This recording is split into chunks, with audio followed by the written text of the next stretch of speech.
시선집중 특별판 천기 누설. 네, 천기 누설 시간입니다. 자, 시끄럽습니다. 저는 근데 한 가지 눈에 띄는 게 좀 있어요. 왜 자꾸 화가 많이 나 있어요, 다들? 아, 윤석열 후보? 후보뿐만 아니라 부하라는 대변인까지 다 화가 이렇게 잔뜩.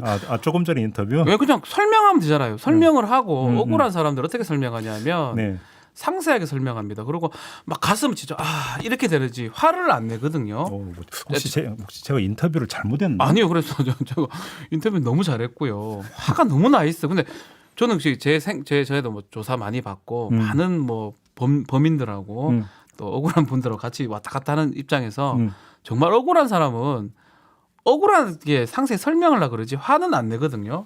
근데 어차피 뭐 그 생중계가 됐던 기자회견에서 윤석열 후보의 모습이 이제 전부 다 국민한테 전달이 됐는데 뭐 그것에 뭐 그러니까 본인의 이미지에 어떤 식으로 긍정적이든 부정적이든 뭐 본인이 뭐 결국 이제 감당할 문제라고 봐야 되고. 화가 잔뜩 나 있습니다. 설명을 해줘야 되는데. 예. 하여튼 뭐 그 얘기를 좀 해. 화난. 조금 전에 근데 네. 본질 오늘 얘기가 그게 아니잖아. 네. 중요한 게 한우 아까 올라온 거. 한우. 그 시까지 만드셨대요. 아까 들었어요? 예. 제보 들어왔어요. 그 괜찮잖아요, 씨. 가을 하늘 높고 마른 살찌는데. 아이고 참. 알겠습니다. 나도 한우 먹고 싶다. 알겠습니다. 예. 네. 꼭 제가 다 대접을 하겠습니다. 끝까지 물건하죠. 알겠습니다. 자, 기자회견 얘기를 좀 해보죠. 네. 한 번은 하나만한 기자회견하고 하나는 또 화를 내는 기자회견 두 개가 제 눈에 띄는데 제 판단입니다. 이건 사람마다 다르니까요. 그러니까 정리를 하면 하나는 맹탕 기자회견, 하나는 네. 분노 기자회견. 그렇죠. 뭐 이쯤 되는 거 저는 그렇게 아니겠습니까? 보입니다. 예. 뭐 하여간 그래요. 그러니까 뭐 김웅 의원 기자회견 같은 경우는 상당히 저기 뭐냐면 소문난 잔치였는데 네. 역시 먹을 게 없었다 이렇게 봐야 되겠고. 또 제가 아침에 예상한 대로 했습니다. 아무 뭐 하나만한 얘기 한다 했는데. 네, 예, 그것도 대예언이었습니까? 네. 아니 뭐 그렇다고요. 근데 아무튼 오락가락 한 거고 네. 윤석열 예비후보 기자회견에는 아주 인상적인 장면이 몇 개가 있었는데 네. 뭐 상당 부분 뭐 본방에서 이미 짚었고요. 네. 여기서 따로 아주 집중적으로 짚을 거 하나만 뽑아냅시다. 예. 바로 제보자에 대한 언급인데 네. 한번 일단 어제 그 윤석열 후보가 제보자에 대해서 언급한 거 일단 좀 들어보시죠. 들어보시죠. 그리고 이거를 인터넷 매체에다가 제일 먼저 제보했다고 하는 사람 여러분 전부 다 알고 계시죠? 그 사람의 신상에 대해서 과거에 그 사람이 어떤 일을 벌였는지 여의도판에서는 모르는 사람이 없고 저도 들었습니다. 여기 계시는 분들 아마 전부 아실 거예요. 근데 그 사람이 어떻게 갑자기 언론의 제보부터 먼저 한 사람이 어떻게 갑자기 공익제보자가 됩니까? 그렇게 폭탄을 던져놓고 숨지 말고 당당하게 나와서 그 디지털 문건의 출처, 작성자에 대해서 정확히 대라 이 말입니다. 그리고 검찰이라는 데가 엄정하게 조사하는 데지 요건도 맞지 않는 사람을 언론에다가 제보하고 다 공개한 사람을 느닷없이 공익제보자로 만들어주는 그런 기관입니까? 네.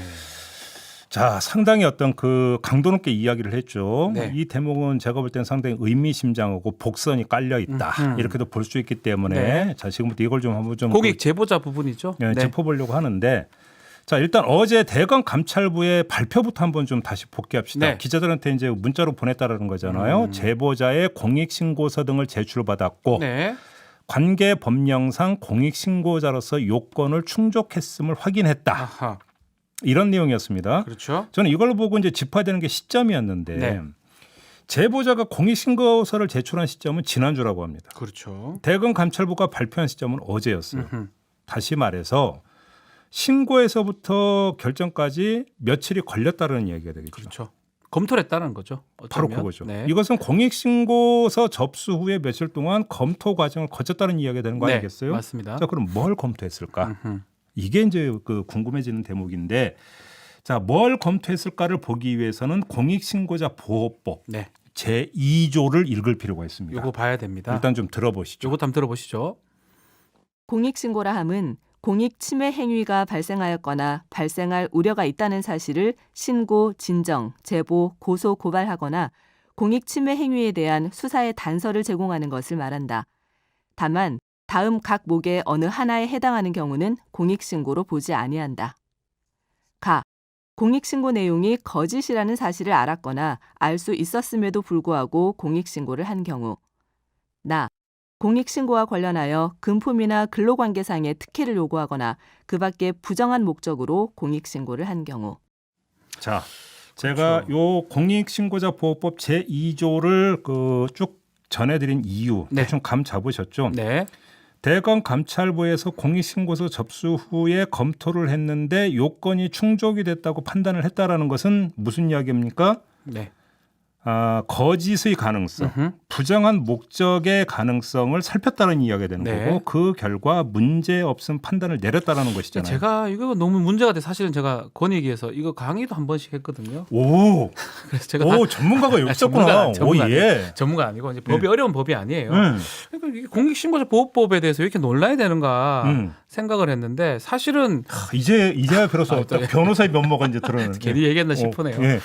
그래서 이 사실은 최대한 보호를 해주려는 이 법입니다. 그런데 뭐 절차라든지 이런 걸로 지금 논란이 지금 되고 있잖아요. 대검에서 이걸 할 수 있냐, 예. 권익위에서 지정을 해야 되느냐. 근데 사실은 그런 구체적인 내용은 사실 없거든요.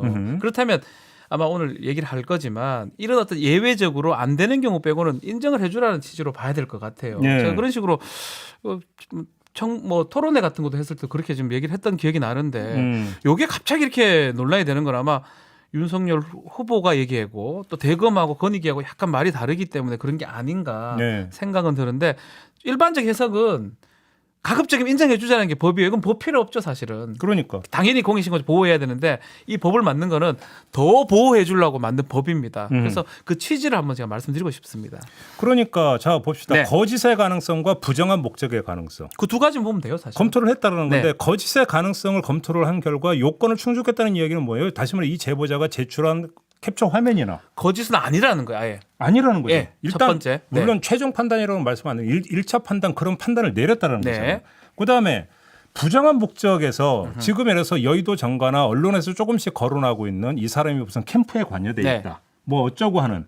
만약에 이거를 검토를 했다라고 한다면 그게 부정한 목적입니다, 사실은. 그러니까 네. 뭐냐면 경쟁 후보나 경쟁 정당의 입장에서 네. 특정 후보에게 그 선거 국면에서 불이익을 주기 위해서 네. 내지 낙선시키기 위한 목적으로 뭐라 했던 그 부정한 목적에 들어갑니까? 안 그렇죠. 들어가죠. 그거라면 들어가죠. 이건 오로지 공익을 위한 제보가 아니라 이렇게 되면 뭡니까? 정파적 이익에 그렇죠. 따른 제보가 되니까 부정한 목적이 되는 거죠. 그 두 가지를 본 거예요. 그 두 가지가 아니라고 판단했기 때문에 대검에서는 이거는 공익 제보자가 맞다. 그래서 권익위에서 공익 제보자에 준해서 보호해라라는 네. 취지가 된 것입니다. 자, 이렇게 돼버리면 정치 공작 주장이 나왔잖아요. 네. 정치 심지어 추미애 사단의 정치 공작. 추미애 사단 누구 한 명만 좀 대봐요. 난 누군지 궁금해 죽겠어요. 하여튼 아니, 어쨌든 추미애 전 장관이 우리 인터뷰에서 저한테 사단이 있나요? 사단이 없어. 딱 그 말 듣는데 하여튼 궁금합니다. 하여간. 네. 했는데 이게 아니라는 판단을 1차로 했다라고 봐야 되는 거죠. 대검에서 했다고 봐야 됩니다. 그죠? 예. 예. 자, 그러면 이것이 갖는 의미를 조금만 더 들어가 봅시다. 네. 어떤 의혹이 불거졌을 때 그 대응법으로 애용한 게 뭐냐면 견지망월이에서 문제를 씁시다. 견지망월. 손가락을 본다. 달을 보지 달을 않고. 가리키는데 손가락을 본다. 네. 이거 뭐예요? 메신저의 신뢰성을 떨어뜨림으로써 네. 메시지의 신뢰성을 부정한 아주 고전적인 방법이죠. 예전 복국집 사건부터 이게 있었어요. 예전에 그잖아요. 어렸을 때. 예. 그러니까 자 이번에도 초기에 이런 대응법이 그 작동이 됐어요. 네. 윤석열 캠프의 정치 공작, 더 나아가서 추미애 사단의 정치 공작이라는 주장이 나왔잖아요. 네. 결국 뭐예요? 그러니까 이걸 염두에 뒀다고 봐야 되는 거잖아요. 그렇죠. 그 말이 있죠. 지금 얘기로 봤을 그렇잖아요. 때는. 네. 근데 별로 약발이 없었어요. 음. 그 이유는 크게 두 가지였거든요. 네. 왜? 첫째, 재기 주체가 누구예요? 뉴스버스였어요. 이른바 그러면 뉴스버스가 친여 매체냐 내지 어용 매체냐? 저는 그거 좀 반대. 아니 만약에 라고 봐야 되지 않나요? 이런 식으로 딱지를 붙일 수 있는 여지가 조금이라도 있었다라고 한다면 모르겠는데 네. 그렇게 분류할 수가 없었고 없죠. 당연히 없죠. 뉴스버스의 발행인인 이진동 기자가 어디 출신입니까? 조선일보 출신이죠. 그러니까요. 네. 이럴 여지가 없었고 두 번째 뉴스버스가 제보자로 국민의힘 사람이라고 밝혔기 때문에 그 얘기는 확실히 밝혔어요. 나머지 얘기는 안 했지만 그러니까 국힘이다. 쉽게 보면 그 윤석열 예비오고 대척점에 서 있는 사람이다라고 볼 여지가 없었어요. 네. 초기에. 네. 이렇게 돼버리니까 견지망월의 비법이라고 하는 것이 별로 약발이 먹힐 수가 없었던 거죠. 그렇죠. 그잖아요. 이해할 수 없어요. 그래서 오히려 거꾸로 듣고 보면 이건 동난의 어떤 가까운 동난의 성격. 사중질환, 동란. 예. 네. 그러니까 견지망월이라고 하는 비법을 동원해서 되치기 신공을 발휘할 여지가 별로 없었다는 네. 겁니다. 근데 바로 이 지점 잠깐 여기서 새길로 빠지겠습니다. 네. 이게 왜 얼마만큼 그러니까 그 결과적으로 중요한 이야기가 되느냐라고 하는 것들을 우리가 언제 이게 그 절감을 한 적이 있었냐면 최순실 국정농단 사건 때였어요. 네. 그 전개 과정을 잘 보세요. 이걸 최초 보도한 데가 어디입니까? 조선일보로 저는 알고 있습니다. TV조선, 조선일보였어요. 그러잖아요. 네.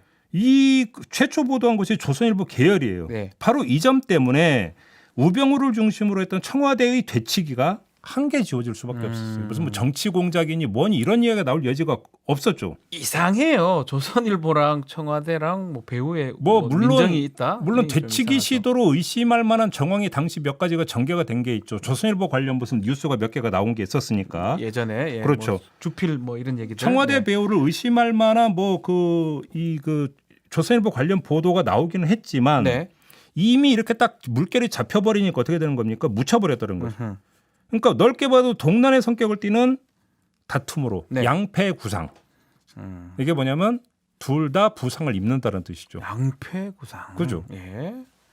청와대와 조선일보가 양패구상 아무리 좋게 봐도 네. 이렇게 이제 되어버린 것이고 견지망월에 대해서 완전한 되치기라고 하는 것은 성공하지를 못했어요. 네. 그렇잖아요. 맞습니다. 예. 지금 전개돼 왔 초기 그러니까 이 그 고발 사주 의혹 사건의 초기 전개 과정이 거의 똑같아요. 네. 그죠? 네. 자 여기서 이 초기를 지나서 중기로 접어드는 지금 다른 조짐이 나타나기 시작을 했어요. 그게 뭐냐? 추미애 사단의 정치 공작이 아니라 국힘 내 경쟁 캠프의 음모 가능성이 조금씩 저는 이게 더 눈에 띕니다, 사실은. 입에 올려지기 시작을 했어요. 예, 계속 언론에서도 이 얘기를 좀 하려고 하는 것 같고요. 그러니까요. 예. 제보자가 누구라더라라는 카더라 통신이 이제 본격적으로 발동이 되면서 네. 그 제보자의 이력이 소환이 되고 네. 그러면서 국민의힘 내 다른 예비 후보와의 관계가 조금씩 조명이 되면서 그렇죠. 이게 그러니까 그 다시 견지망월 비법이 가동이 될 조짐을 보이고 있었다는 거죠. 네. 바로 이 타이밍에 뭐가 나왔냐면 공익신고자 요건에 충족한다라는 대검 발표가 나온 거예요. 맞습니다. 예. 요 타이밍이었어요, 사실은. 이- 이 사람 무슨 캠프랑 관계 있는 거 아니냐라고 이게 나올 때 그 무렵에 대검에서 나왔습니다. 바로죠. 그러니까 공익신고자 요건에 충족된다는 판단을 내림으로써 네. 어떻게 됩니까? 제보자가 부정한 목적으로 제보를 했다고 볼 근거가 없다라고는 간접 메시지를 대검에서 던졌어요. 네. 그렇게 봐야 되는 거죠. 그다음에 두 번째, 누구든지 제보자의 인적사항이나 그가 공익신고자들임을 미루어할 수 있는 사실을 다른 사람에게 알려주거나 공개 또는 보도하는 걸 차단했어요. 네. 그래서 음모론이 기술될 원고지 자체를 뺏어버린 거예요. 대검에서 그렇죠. 어떤 그런 역할을 할. 사실은 공익신고자 보호법의 뜻이 이것 때문에 만든 거예요. 이런 것 때문에. 그러니까 사실은. 초기에서는 네. 손가락이 이게 이제 그 여권 손가락 아니냐 네. 했다가 중기로 넘어오면서 아하. 이게 국힘의힘 내에 그러니까 다른 경쟁 후보 손가락 아니냐 같은 편끼리 이런 네. 이야기가 스멀스멀 나오고 있는 상태에서 공익신고자 요건이 충족이 됐다라고 하는 것이 나오니까 여기에 네. 물을 끼얹어 버린 거예요. 그렇죠. 그런 상황이었습니다. 그 상황에 이제 윤석열 후보가 어제 기자회견을 한 거고요. 근데 여기서 하나만 더. 네. 이 견지망월 신공이 발휘될 수 없는 이유가 하나가 더 있는 게 또 있을까요? 예. 저가 그저께 청기누설에서 운을 뗀 적이 있어요. 네. 국민의힘 입장에서 최악의 시나리오는 뭐냐? 세 가지 중에 진실이 확정되지 않고 질질 끄는 거. 죽도 밥도 아닌 상태에서 공방만 계속 벌이는 경우. 질질 끄는 거. 자, 이런 공방이 제보자 배우를 놓고 벌어지면 어떻게 되겠습니까? 이것도 좀 골치 아프네요. 그러니까 결국은 뭐예요? 이건 상대 경쟁 후보를 추악한 음모자, 음흉한 모략꾼으로 몰아가는 일이 되는 거잖아요. 네. 이런 공방은 지켜보는 야권 지층에게조차 염증을 불러일으킬 수가 있게 돼요. 우리 국민들은 저렇게 안에서 싸우는 걸 가장 싫어하거든요. 바로 사실은. 여기서 뭐냐면 이게 공멸로 가는 과정이에요. 이건 양패구상이 아니라 네. 동귀어진이라고 동기여진 오늘 사자성어 많이 나옵니다. 같이 죽는 거예요. 예, 이게 다 동기어진. 이게 네. 무협지에 나오는 거예요. 그러니까요. 무협지에 나오는 거예요. 한편의 무협 소설 같아요. 이거는 네. 양패구상을 넘어서 동귀어진이 되기 때문에 네. 만약에 이렇게 전개가 된다면 국민의힘 입장에서는 더 심각해지는 거죠. 최악의 결과가 되는 국민의힘 거겠죠. 입장에서 그 자체가 파국이 되는 거죠. 네. 내전을 벌여서 나라 꼴이 온전한데 봤습니까? 없죠. 없어요. 없죠. 고구려도 자. 그래서 멸망했어요. 예. 자, 여기서 이제 정리를 합시다. 그래서 이런 환경이 조성돼서 위력을 발휘하면 검찰이 어떻게 되냐면 별 저항과 태클 없이 조사를 벌여 나갈 수 있겠죠. 그러니까 그러면서 출발과 동시에 절반의 성공을 거둘 수 있어요. 네. 왜? 자, 의혹의 세 가지 축이 있습니다. 하나는 김웅 의원과 제보자의 관계. 네. 또 한 가지는 손준성하고 김웅. 손준성 검사 김웅 의원 간의 예. 관계. 예. 세 번째는 손준성과 윤석열. 세 가지죠. 예. 세계 이 국면 세 가지 축에서 김웅 의원과 제보자의 관계는 특정할 수 있겠죠. 네, 지금 거의 뭐 드러났다고. 제보자가 보도하고요. 어떤 분의 핸드폰까지 제출을 했으니까. 네. 자, 그래서 이 김웅 의원과 제보자의 관계를 특정을 하게 되면 네. 다른 축인 손준성과 김웅 간의 관계를 추론할 수 있는 방증이 돼버려요. 그렇죠. 이렇게 돼버리면 자, 이게 김웅 저기서 보는 게 맞다가 되면 그럼 김웅 의원은 어디서 낳는 거예요? 네. 당연히 거기서 또 따라붙게 되는 거고. 그렇죠. 그잖아요. 네. 그러면 손준성 이외에 다른 가능성이 제기가 되지 않으면 당연히 시선은 손준성 검사한테 쏠리게 되는 거잖아요. 또 이름도 흔한 이름이 아니에요. 법조인 중에 한 명 있습니다. 그러니까요. 네. 자, 이렇게 가게 돼 있기 때문에 수순이 음흠. 검찰의 절반의 성공은 깔고 간다는 얘기가 되는 거예요. 기본적으로 세 개 국면 중에 두 개 국면은 거의 확인이 될 것 같은데요. 그렇게 돼버리면 윤석열 후보 입장에서 이것은 정치적 패배를 뜻하는 거죠. 왜? 그 절반이 던지는 메시지가 사법적으로는 절반일지 모르겠지만 표심에 미칠 영향은 엄청 크다. 이렇게 봐야 되기 때문이죠. 자, 그러네요. 제가 여기까지 정리했는데 바로 이 지점에서 바로 이 단계에서 윤석열 후보가 어제 제보자 문제를 거론하고 나선 거예요. 그래 이 시점에서 이렇게 기자회견하고 저는 뭐 다른 거는 뭐 하고 뭐 이렇게 한 거는 모르겠지만 제보자 얘기는 그래서 했다고 봐야 되겠네요. 그러니까 네. 자 봐요. 의혹 제기 매체인 뉴스버스에 대해서 뭐라겠습니까? 메이저 언론에 대비되는 개념으로 인터넷 매체를 거론을 했죠. 이것도 좀 심하긴 저는 심하다고 이것도 봤는데요. 결국 뭡니까? 네. 뉴스버스의 신뢰성을 삭감시키기 위한 발언으로 해석할 여지가 있어요. 네, 맞습니다. 제보자에 대해서는 과거에 그 사람이 어떤 일을 했는지 여의도판에서는 모르는 사람이 없다고 말함으로써 네. 정치꾼 비슷하게 이것도 이렇게 얘기하긴 공익 신뢰도를 떨어뜨리는 발언을 했어요. 네. 검찰에 대해서는 어떻게 했습니까? 요건도 맞지 않는 사람을 느닷없이 공익제보자로 만들어주는 기관이냐라고 네. 표현을 했어요. 이것도 좀 오바적인 건데. 그러니까 공익신고자 요건을 충족했다라는 네. 대검 발표에 대해서 대검이 그런 것 하는 곳이냐라고 네. 바로 직격을 해버렸어요. 그리고 나서 뭐가 벌어졌습니까? 잠깐 논란이 벌어졌습니다. 네. 다시 말해서 공익신고 접수기관은 국민권익위만이 아니라 다른 수사기관도 법에 돼 있어요. 네. 접수기관이 될 수 있는데 공익신고자로 결정하는 권한은 국민권익위밖에 없다. 라고 어제 국민권익위원회에서 맞습니다. 보도 설명자를 맞습니다. 냈습니다. 법이 뭐 권익위 가서 강의까지 하셨다니까 한번 해석 좀 해주세요. 어떻게 봐야 되는 겁니까? 뭐 사실은 그 절차가 없어요. 이첩 절차 같은 게 없어요. 법 자체가 최대한 취지를 살리려면 공익신고자를 보호하는 거예요. 어떤 절차를 거치든 수사기관에 얘기하든 권익위에 직접 얘기하든 다른 진정을 하든 간에 그 사람이 공익신고자가 된다면 최대한 보호해 주자는 게 뜻이고 네. 그렇지만 공익신고자를 뭐 정하거나 하는 거는 권익위의 권한이 있겠죠. 그 법 자체가 권익위 법이기 때문에 그래서 그 중간에 빠진 부분을 권익위가 좀 애매하게 해석한 것 같은데 저는 우리 모털도 첫 번째 말한 예외 조항에 해당하지 않는 경우 뭐 거짓이나 부정한 목적만 없다면 네. 대다수 공익 신고자라고 인정해야 된다는 게 법 취지다라고 봐야 될 것 같아요. 근데 지금 또 이게 이제 법적 미비점을 지적하는 분들도 있더라고요. 그러니까 공익신고자 접수 대상 기관으로 여러 군데를 딱 언급을 해놨는데 네. 그 결정 주체에 대해서 어디서 한다라고 명시적 표현이 없다면서요. 그렇기 때문에 가급적이면 인정해 주라는 거예요. 그냥 자꾸 지금 이거를 이 사안에 대안해서 자기 진영에 유리하게 해석하려고 하니까 문제인데 그냥 당연히 생각하면 당연히 그렇게 해야 되죠. 그러니까요. 법 뭐하러 만듭니까? 아무튼 네. 이 논란이 잠깐 불거졌어요. 네. 그럼 이 논란이 불거지면 윤석열 후보 입장에서는 나쁘지 않아요. 이거는. 그렇죠. 나쁘지 않죠. 지금 나쁘지 않아요. 상황상으로는. 왜냐하면 자 이렇게 자락을 깔면 최대치로 두 개의 목적을 달성할 수가 있는 거죠. 어떤 거죠? 첫째, 네. 견지망월식 되치기의 여지를 다시 살려놓게 되는 거죠. 메신저를 공격할 수 있는 여지가 있죠. 그러면 잘 보자고 이게 뭐냐면 권한도 없는 대검에서 갑자기 해서 느닷없이 그것도 초고속으로 네. 이 사람을 공익신고자로 그 요건이 충족됐다고 밝혀? 결국은 무슨 관계인데 이렇게 가는 거잖아요. 그렇죠. 이렇게 돼버리는 거고. 네. 그다음에 두 번째 검찰 조사 결과 뭐가 나오든지 간에 그걸 인정하지 않을 수 있는 저항선을 미리 친다. 아, 또 그런 의미가 있네요. 결국은 예. 이 사람을 공익신고자로 보느냐 마느냐라고는 과정에서부터 뭔가 대검은 이상한 행동을 해오지 않았느냐. 그렇죠. 좀 조금 친정부적인 우리한테 그렇게 맞지 듣고 않게 본다면 판단했다. 애당초 조사 단계에서부터 특정한 목적을 가지고 몰아가려고 했던 거 아니냐. 네. 이런 이야기로 연결을 하려고 할 거 아닙니까? 그잖아요. 그렇죠. 그러니까 사전에 저항선을 쳐버린 거죠.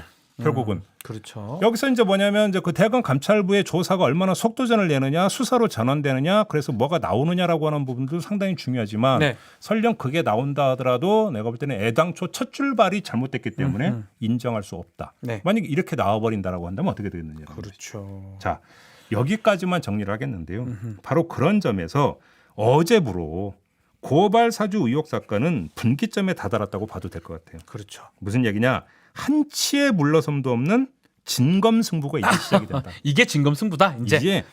이게 뭐냐면 뭐 대리인 뭐 이런 사람들이 나오는 게 아니라 본인이 직접 등판해서 네. 본인이 직접 등판해서 벌이는 진검승부가 이제 시작이 됐다.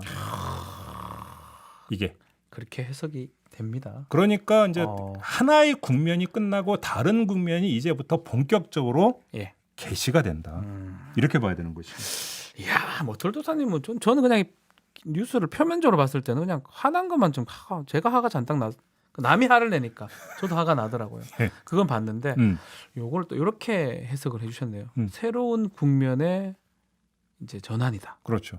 왜 분기점이다. 그러냐면 왜 그러냐면 자 봅시다. 이렇게 되는 거예요. 간단하게 얘기를 하면 그 공익신고 요건이 충족이 된다고 하는 순간에 네. 언론도 아까 저도 이제 그 이진동 발행인하고 인터뷰하는데 막 나오는데 질문하는데 한계가 있잖아요. 못하죠. 공익신고자니까 지금. 그러니까 무슨 얘기냐면 언론 여론전에 이제 쉽게 말하면 한계가 틀이 잡혀버린 네, 거예요. 그렇죠. 그 순간에 틀이 잡혀버린 거니까 여기서 뭘 할 수 있는 여지가 상대적으로 적어요. 음.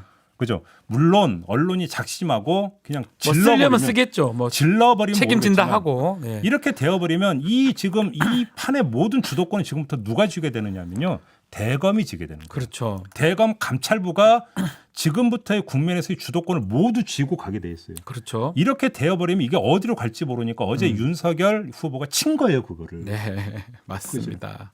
쳤던 거라고 봐야 되겠죠. 딱 이렇게 정리를 하면 되는 거예요. 여기서부터 이렇게 돼버리면 이제 뉴스버스 대 윤석열 캠프 이런 게 아니라 대검 감찰부 대 윤석열 전 검찰총장. 네, 저는 그렇게 보입니다. 그 국면이라고 보입니다. 이제 제 2차 국면에서의 주체는 이렇게 바뀌었다. 이렇게 정리를 해도 되는 거죠. 이렇게 해석하는 데는 잘 없을 것 같은데 어쨌든 간에 뭐 해석이 저는 맞다. 아주 재밌네요. 재밌다 얘기하면 되나요? 뭐 재밌어라고 하는 얘기니까 네, 재밌어요. 화가 나나? 이런 얘기는 한우 먹으면서부터 재밌을 텐데. 네, 알겠습니다. 몇 번을 얘기하실 거니까 무조건 제가 사드리겠습니다. 몇 번 뭐 사드릴 때까지 얘기하실 거니까 제가 아니까. 네. 자, 요거 강철님이 기본이 1만이다. 시전 자, 집중이 동접자. 대세다. 지금 15,000분 들어오신 것 같은데요. 오, 그래요? 네. 감사합니다. 네, 저는 이미 시는 오늘 JB타임즈에 이미 시를 지었어요. 아니 시라고 하는 게 자기 감정에 담긴 아유, 이거 뭐 참. 그 시지 뭐 시가 뭐 요건이 있네. 알겠습니다. 뭐 정규직님. 정규직. 높은 분이시다. 정규직님. 그죠? 정규직. 네. 소문 듣고 왔어요. 좋아요, 구독 누르고 왔어요. 반갑습니다. 감사합니다. 네. 자, 오바마 어쨌든 여야 모두 통틀어서 가장 사이다 회견 아닌가? 예, 가장 사이다 어제? 회견. 예. 윤석열 그 후보 회견 얘기하는 거예요? 네. 그러니까 김웅 의원 기자회견 오고 딱 비교를 하면 전 반대죠. 메시지는 줄기를 딱 확실하게 던지긴 했죠. 그렇죠. 뭐 그거는 뭐 그러니까 그렇게 평가를 하는 게 근데 맞죠. 홍준표 후보 의원 얘기를 좀 하지 않을 수 없어요. 고등학교 네, 선배님. 아니요, 뭐 기자회견이 입장에 따라 다르죠. 지금은 대권 후보입니다. 화내시면 안 돼요. 어떤 일이 있었더라도. 그렇죠. 예, 화내는 후보를 본 적이 있나요? 저는 한 번도 본 적이 없습니다. 저는 그래서 어제 장면을 보면서 어제는 누구고 맞짱을 뜨는 자리가 아니잖아요. 그러니까 그냥 저는 좀 혼자 착각을 하시는 이야기하는 것 같아요. 자리인데 저런 모습을 보이면 만약에 토론이 벌어지면 어떨까? 토론은 화내면 져요. 제가 그러니까. 해보니까 예. 화내면 울먹이고요. 음. 결국 져요. 화를 내면 안 돼요. 음. 화내는 건 전 바꿔야 된다 생각이 듭니다. 네. 네. 자, 경청님 나왔네요. 윤석열 토론 전략 나왔네. 열받게 만들면 끝이다. 우리 얘기를 좀 바로 하시네요. 네. 자, 복선이 보이네요. 가만 안 둘 겨. 그 정민트님 또 말씀을 하셨고요. 한쪽에서는 저런 모습이 또 멋있고 박력 있다고 하겠지. 김영선님 아마 또 그런 측면도 한번 본 것 같아요. 아마 이제 이렇게도 볼 수 있겠죠. 윤석열 후보를 지지하고 좋아하는 분들 입장에서는 와 오죽하면 후보님이 저럴까. 화가 났을까. 이제 그렇게도 볼 수 있겠죠. 그렇게 놓고 본다면 지지층에게는 또 그것이 강력한 어필이 될 수도 있어요. 그게 어필 아주 되겠죠. 뭐 그 강력한 부분은. 퍼포먼스는 있어요. 네. 그잖아요. 근데 문제는 지금 지지율 추나 이런 것들을 또 확장을 해야 되는 입장에서 그렇죠. 이제 그렇게 본다면 줄어드는 모양새인데 이거를 그렇게 반대로 나가면 안 된다라는 거죠. 네. 그다음에 상록수님이 네. 뉴스버스는 김건희 씨 인터뷰도 했다는 사실을 꼭 언급해 줬으면 이거는 저는 이해가 안 돼요. 예. 뉴스버스 인터넷 저질 신문이 매체인 것처럼 표현을 했는데 이 문제는 이 부인이 거기서 인터뷰를 해버렸어요. 그러니까요. 좀 그것도 이해가 좀 하긴 좀 하고 얘기를 했었으면. 참고로 우리나라는 언론 등급제라고 하는 것은 시행이 안 되고 있습니다. 없어요. 뭐 그리고 언론 등급제를 시행하는 정신 나간 나라도 없습니다. 없습니다. 어디에도. MBC는 메이저인가 여기? MBC는 공영방송일 뿐입니다. 네, 공영방송일 뿐이에요. 네. 그다음에 레드헤어님이 진짜 무림의 세계를 좋아하는 제이비. 맞아요. 맨날 드는 비유가 이거다. 오늘 완전히 네. 완전히 그 사자성 같다 무협지에 나오는. 맞습니다. 뭐 인정하고요. 맨날 저 이제 젊을 때는 만화방이 많았어요. 네. 대본소 만화. 네. 아 근데 그 많이 보셨습니까 진짜로? 많이 보고 기자할 때도 네. 이런 얘기하면 안 되는데 취재한다고 나가서 이제 뻥치고 가서 만화 본 적도 있고 그래서 제가 무협만 엄청 봤죠. 아유, 저보고 쓰라고도 하나 쓸 수 있어요. 대단하십니다. 네.